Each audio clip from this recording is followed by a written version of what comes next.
Construction ethical issues, environmental issues. Every year, thousands of contractors, construction companies, independent builders, and small businesses alike are responsible for the impact they have on their surrounding communities, towns, and environments. Unfortunately, these impacts aren't always good, and in the case of construction projects, often lead to bad results.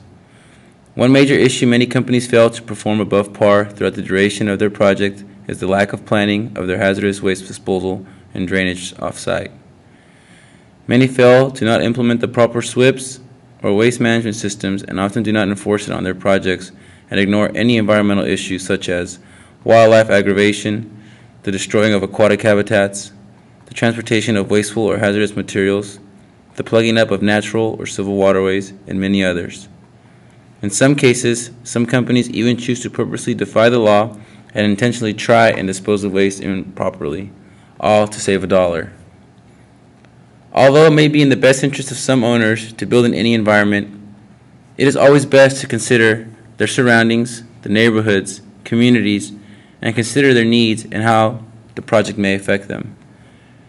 Now let's take a look at several scenarios and see how some companies turn a blind eye to environmental issues. One common scenario that you can run into is building on a site that has an endangered animal or plant species on it. If faced with this scenario, contact your local or regional agency to make sure the proper steps are taken to properly ensure the survival and removal of the endangered species. Other common scenarios where environmental issues arise are when trenching, grading, or renovation work is needed, specifically on older buildings or sites where old facilities used to stand. It is not uncommon to run into potential problems. In older buildings, the materials that were used have now been discovered to be hazardous. Companies have been known to dump these materials into normal waste bins or into unauthorized locations. I hope you can see the problem with this. The ethical thing to do is to make sure that these materials are disposed using the proper procedures and methods called out by the local governing agencies. When dirt removal or grading is done, waste or chemicals that pre-existing companies left behind can be unearthed. Unethical companies will not take the proper steps to deal with them due to the incurred costs that could follow and instead continue along with construction like nothing ever happened. Now some steps that companies can take to prevent these types of actions. First, companies should have a predetermined plan on how to deal with these issues when they come up.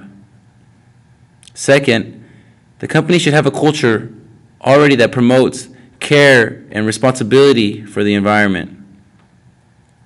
Third, they should have a well-implemented SWIPs plan to deal with any drainage on site.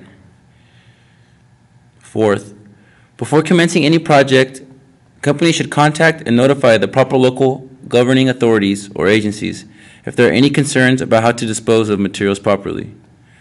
Many local agencies already offer proper plans and disposal methods which could ultimately be the key to saving your job and your integrity. Doing the right thing, right or wrong thing, can lead to a domino effect for the rest of your project.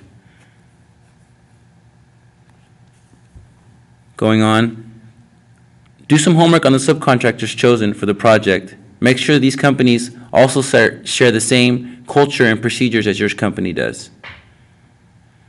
Before making any dumb decisions, weigh your consequences and choose wisely. Ensure to take the proper steps to make sure your company ends up on top. And remember, you can control and prevent the spread of chemicals entering the environment.